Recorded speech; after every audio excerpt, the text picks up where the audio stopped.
After many long days and nights of four-party negotiations across a dozen subcommittees over the past month, on Sunday night, the Appropriations Committee completed work on the fiscal year 2014 Consolidated Appropriations Act.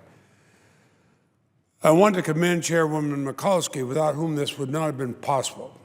It was, above all, her relentless pursuit of this goal and her unmatched ability to rally her subcommittee troops to get us to this point. But also I'd note that she was helped by some of the most hardworking members of the Senate staff that one can imagine. I'd especially like to commend Tim Reeser of my staff and others who worked with him. I can't keep track of the number of times I was getting calls or emails at midnight or 1 a.m. from Tim on this as we worked through all the difficult parts. But it helped that we had the cooperation of my friend from Alabama, Senator Shelby, the committee's ranking member, who knew how important it was to pass appropriations bills rather than put the government on autopilot. So this means there will be no sequester in fiscal year 2014. There will not be another disastrous government shutdown. You know, this government shutdown is some touted, look what we've done. What you did was you cost the taxpayer some $24 billion, and private industry tens of billions of dollars more. But as also as chairman of the Department of State and Foreign Operations Subcommittee, I want to thank Senator Lindsey Graham, who brings a level of energy and knowledge to our subcommittee that few could match. And he and I agree an awful lot more than we disagree. I value his support. Let me mention a few things in our bill. For the first, the big picture. For the Department of State and Foreign Operations, the bill provides $49 billion in discretionary budget authority to protect a wide array of United States security, humanitarian, and economic interests around the world. This total is $2.2 billion below the fiscal year 2013 enacted post-sequester level. Now, $6.5 billion is for overseas contingency operations in Afghanistan, Pakistan, Iraq, other areas in political transition, including the Middle East and North Africa, and to respond to humanitarian emergencies, particularly in Syria, the Middle East, and Central Africa. If you question why these funds are important, look what's happening today in Syria, and Lebanon, and Jordan, and Turkey, where 2 million Syrians have fled. In South Sudan, the Central African Republic, where hundreds of thousands of people have been displaced because of explosions of ethnic and tribal violence. The bill provides significant increases in funding for refugees and humanitarian programs. It provides funding above the President's request for security at U.S. embassies and other diplomatic facilities. It fully funds our commitments to key allies like Israel and Jordan. It substantially funds our contributions to the United Nations and other international organizations and for UN peacekeeping. And it fully funds the U.S. contribution to the Global AIDS Fund. And many senators care about global health for good reason. HIV, AIDS, other infectious diseases threaten millions of Americans who travel, live, study, serve in the armed forces overseas, as well as here at home. Many of the diseases we work to eradicate are only an airplane trip away from our own shores. And billions of people in the poorest countries, especially children, die or suffer from illnesses that can be easily prevented or treated, that we know that our children or our grandchildren will be immunized from here in the United States, but not available there. We provide a total of $6 billion, the highest amount in history for programs to combat HIV/AIDS, including $1.65 billion for the Global Fund.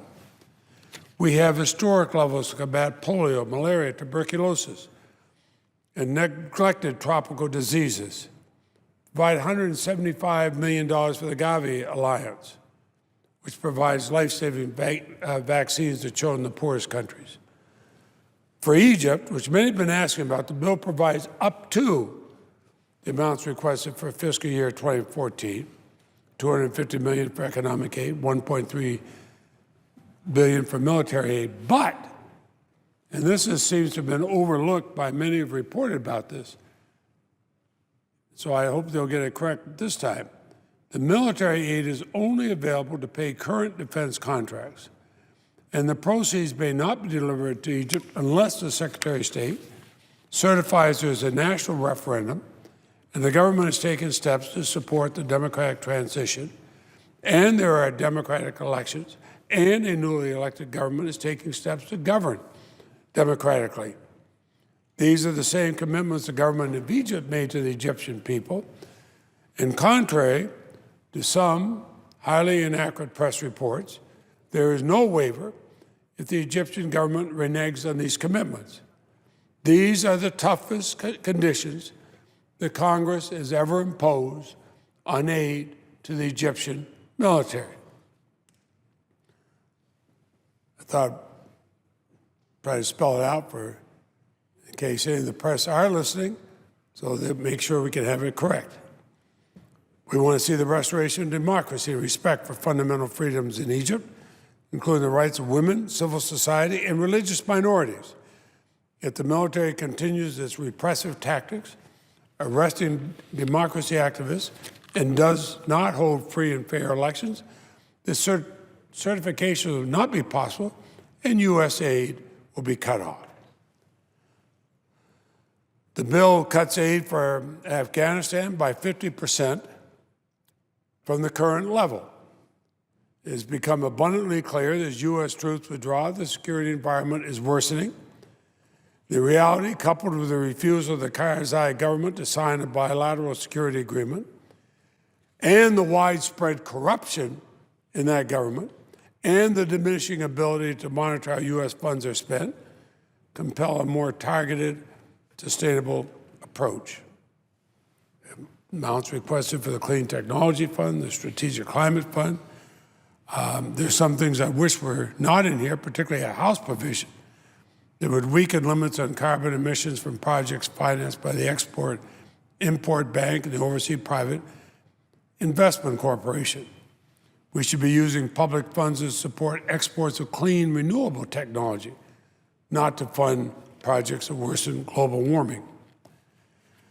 And I'm also very disappointed that a Senate provision to bring the United States into compliance with the Vienna Convention on Consular Relations was rejected and refused by the House of Representatives. By not including this provision, we jeopardize the essential rights of consular assistance for Americans arrested in foreign countries, and we also weaken the credibility we might have as claiming that we're a nation that respects the rule of law. And I'd point out, the next time some congressman has a person from their state or their district who's arrested overseas, and they say, why weren't they given the ability to speak to our embassy immediately? Ask them, well, why did you block our involvement and our compliance with the rules that allow for consular assistance? You know, it puts us in a kind of an awkward position as the United States saying, we want consular assistance if Americans are arrested abroad, but I'm sorry, we can't do that for your country. You know, sometimes there's action which may make somebody feel good in the other body, doesn't really do much to help the United States. So I do appreciate, however, the way the House, particularly Chairwoman Granger and Ranking Member Leahy and their staffs worked with me and Senator Graham and others.